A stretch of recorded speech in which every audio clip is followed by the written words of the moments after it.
오늘 저에게 주신 하나님의 말씀은 구약 성경 전도서 9장 17절 말씀입니다.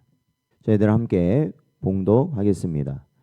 조용히 들리는 지혜자들의 말들이 우매한 자들을 다스리는 자의 호령보다 나으니라. 아멘.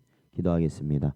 하나님 아버지, 지난밤에도 하나님의 은혜 가운데 저희를 보살피시고 오늘도 복된 하루를 저에게 허락하여 주시어서 저희들이 회개할 수 있는 기회를 허락하시고 또한 저희들이 주님의 사명 감당할 수 있는 기회를 저희들에게 허락하여 주셨사오니 저희들이 깨어 있어서 하나님의 말씀 앞에 바로 서게 하여 주옵시고 오직 주를 위하여 하루하루 최선을 다하는 인생들이 될 수 있는 저희들 되도록 인도하여 주옵소서. 간절히 바라오며 예수님의 이름으로 기도하옵나이다. 아멘. 오늘은 들리지 않는 지혜의 외침이라는 제목으로 하나님 말씀 증거합니다. 저희들이 앞서 살펴보았던 전도서 9장 13절부터 16절은 한 작고 미약한 성읍이 큰 왕의 공격을 받았을 때 그 안에 있던 가난한 지혜자의 조용한 말로 구원을 받았던 사건을 우리에게 보여줍니다. 그러나 이 엄청난 일이 일어났음에도 불구하고 슬프게도 그 지혜자는 사람들에게 기억되지 못했다라는 겁니다.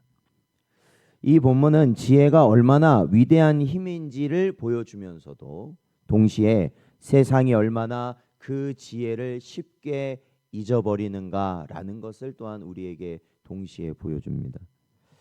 오늘 본문 17절 말씀은 이러한 내용을 이어받아서 조용히 들리는 지혜자들의 말들이 우매한 자들을 다스리는 자의 호령보다 나으니라는 교훈을 우리에게 주고 있습니다. 즉 크고 요란한 목소리보다는 조용하고 진실한 지혜의 말씀이 사람을 살리고 세상을 움직인다라는 것입니다. 오늘 우리는 이 말씀을 통해서 어떠한 것이 진짜 영향력 있는 말인가 지혜인가라는 것을 우리는 살펴볼 수 있게 되는 겁니다. 오늘 본문을 통해서 지혜자의 말은 종종 소리 높이지 않고 조용하게 전해진다라는 것을 우리에게 깨닫게 합니다. 오늘날 세상의 미디어나 이 정치인들은 큰 소리로 세상을 바꾸려고 합니다. 큰 소리를 내서 많은 사람이 자신의 목소리를 들을 수 있도록 큰 소리를 냅니다. 그러나 하나님의 말씀은 우리에게 종종 속삭이듯 들린다라고 성경은 우리에게 가르칩니다. 엘리야 선지자가 갈멜산 사건 이후에 지쳐 도망쳤을 때 하나님은 지진이나 불이 아니라 세미한 소리로 임하셨다라는 것을 우리는 기억해야 하는 것입니다. 사랑하는 성도 여러분, 그러기에 참된 지혜는 조용함 속에서 역사한다라는 것을 기억하십시오. 말씀을 묵상하며 기도하는 가운데 성령께서 주시는 지혜는 일시적인 감정이 아니라, 그렇죠? 우리도 이러한 감정에 휘둘릴 때가 얼마나 많이 있습니까? 그러나 이 하나님의 말씀은 우리가 좌로 갔다 우로 갔다 이렇게 항상 왔다리 갔다리 하는 그러한 모습으로 하는 것이 아니라 방향을 송두리째 바꾸셔서 하나님께로 가게 하는 능력이 된다라는 것입니다. 그래서 이 사람으로부터 들려지는 소리는 사실은 우리의 감정만을 사실은 어떻게 보면 뒤집어 놓는 거라고 볼 수 있거든요. 그러나 하나님의 말씀 앞에 있는 자들은 오직 하나님께서 가게 하신 그 길을 향해 묵묵히 가게 된다라는 것입니다. 그럼에도 불구하고 우리의 육신을 가진 자들은 모두가 그렇습니다. 자기가 큰 소리를 내야만 모든 게 변화될 거라 이렇게 믿고 있다라는 것이죠. 세상의 지도자나 권세자들은 이 크고 강한 말로 사실 사람을 움직이려고 한다라는 것입니다.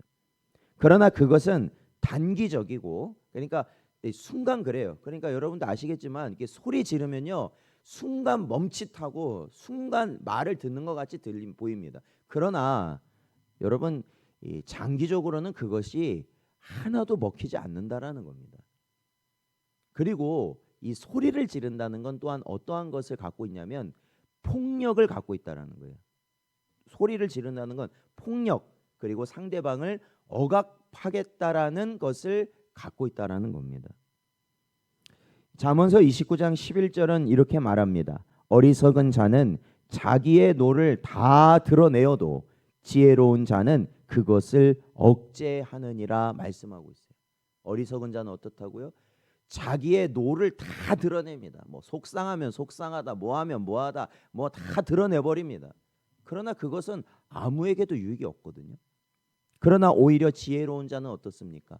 그것을 억제하는 것이에요. 오늘날 우리는 뭐 핸드폰에 뭐 소셜 미디어 아니면 정치, 문화 속에서 수많은 요란한 소리를 날마다 듣고 살아갑니다. 날마다. 그러나 그 가운데 하나님의 조용한 말씀을 들을 수 있는가가 우리의 영적 생명을 결정짓는 것이다.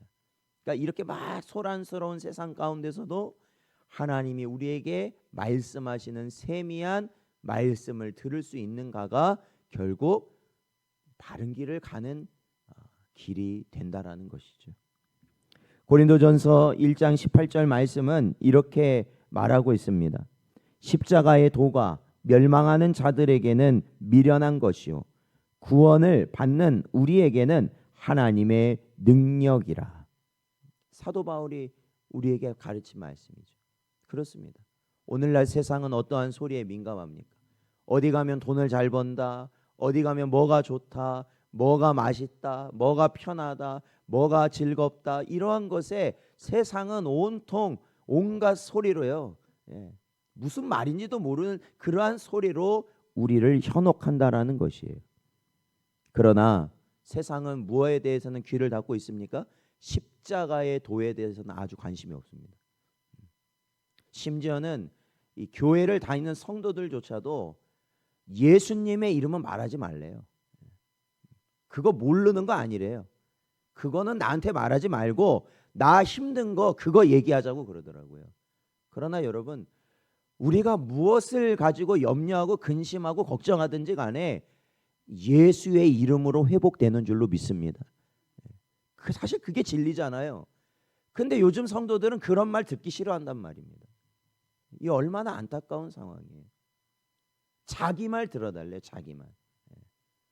그러나 우리는 나의 말을 들어야 되는 존재가 아니고요, 주님의 말씀을 들어야 되는 존재들이에요. 오늘날 정치적으로 이념적으로 얼마나 혼란스럽습니까? 그렇잖아요. 얼마나 뒤숭숭하고 얼마나 이 복잡하고 혼란스럽습니까? 이 전쟁도 지금 계속 확정되는 양상이잖아요. 줄어들질 않아요, 전쟁이. 그런데요, 사실은 예수님이 이 땅에 오셨던 2000년 전에는 지금보다 더 혼란스러웠던 시대예요, 사실은. 그때는 더 그랬단 말입니다. 전쟁이라는 것이 비일비재하고 사실은 더 인간 대접 받지 못했던 시대 아니겠어요, 사실은요. 그런데도요, 예수님께서 이 땅에 오셨을 때 예수님은 세상을 구원하실 길이 군사의 힘도 정치적 세력도 아니었다라는 것을 예수님은 보여주셨다라는 거예요. 오히려 예수님은 예루살렘 성에 뭘 타고 입성하셨습니까? 나귀를 타고 입성하셨어요. 그리고 예수님이 그 안에 들어가서 뭐 하셨어요? 아무 말 하지 않고 나중에 십자가에서 죽으셨단 말입니다. 그게 오늘날 우리가 가야 할 길이에요. 그게 구원의 길이라는 겁니다. 여러분, 그렇다면 우리는 세상에서 강해져야 됩니까? 우리가 세상의 명예나 물질을 가지고 그것을 가지고 사람들이 우러러볼 정도로 강해져야 그것이 능력이 있는 걸까요? 아니죠. 오히려 약해져야 된다라는 거예요. 세상의 것이 우리에게는 없어야 된다라는 겁니다. 이 땅의 교회와 성도들은 그러기에 세례 요한의 고백에 귀를 기울여야 합니다. 요한복음 3장 30절 말씀을 보면 그는 흥하여야 하겠고 나는 쇠하여야 하리라. 세례 요한이 그렇게 살았잖아요. 그 얼마 되지 않는 인생 가운데 그는 주님을 전하다가 결국 어떻게 됐습니까? 죽었습니다. 목배임 당해 죽었습니다. 이 땅의 교회 성도는 오직 주 예수 그리스도만을 드러내는 자가 되어야 되는 것입니다. 그러니까 우리는 예수님만을 드러내고 사라져야 됩니다. 없어져야 되는 거예요. 오늘 우리는 예수님의 지혜와 겸손한 방식 속에 진정한 능력이 있음을 분명히 발견할 수 있는 은혜가 있으시기를 축원드립니다. 그러기에 오늘 본문은 우리에게 질문합니다. 나는 지금 어떤 소리에 귀 기울이고 있는가? 우리는 어떤 소리에 귀 기울이고 있는가? 조용히 말씀하시는 하나님의 지혜인가? 아니면은 요란하게 외치는 세상의 소리인가? 교회는 세상의 정치와 문화가 아닙니다. 오직 말씀과 기도로 세워져야만 하는 곳입니다. 그리고 그 중심에는 조용한 지혜로우신 예수 그리스도만이 거하셔야 하는 것입니다. 영국 청교도 목회자인 리차드 백스터 목사는 이렇게 말했습니다. 하나님의 지혜는 설교자의 열변보다 성도의 무릎에서 더 강하게 역사한다라는 거예요. 말씀 듣고 무릎 꿇고 기도할 때 하나님은 이 교회와 성도들을 살려주신다라는 겁니다. 사랑하는 성도 여러분, 여러분의 가정과 삶 속에서 조용한 지혜자의 소리를 들을 수 있는 영적 귀를 가지시기를 축원드립니다. 세상 소리처럼 소리를 치고 외치고 그래서 들리는 게 아니에요. 변화되는 게 아니라는 겁니다. 요란한 명령이 아니라 하나님 말씀을 통한 조용한 인도하심이 우리의 길을 인도하게 하십시오. 오늘도 우리에게 주신 이 말씀을 마음에 잘 새기시고 참된 지혜의 길, 복된 길 갈 수 있는 여러분 되시기를 주의 이름으로 축원드립니다.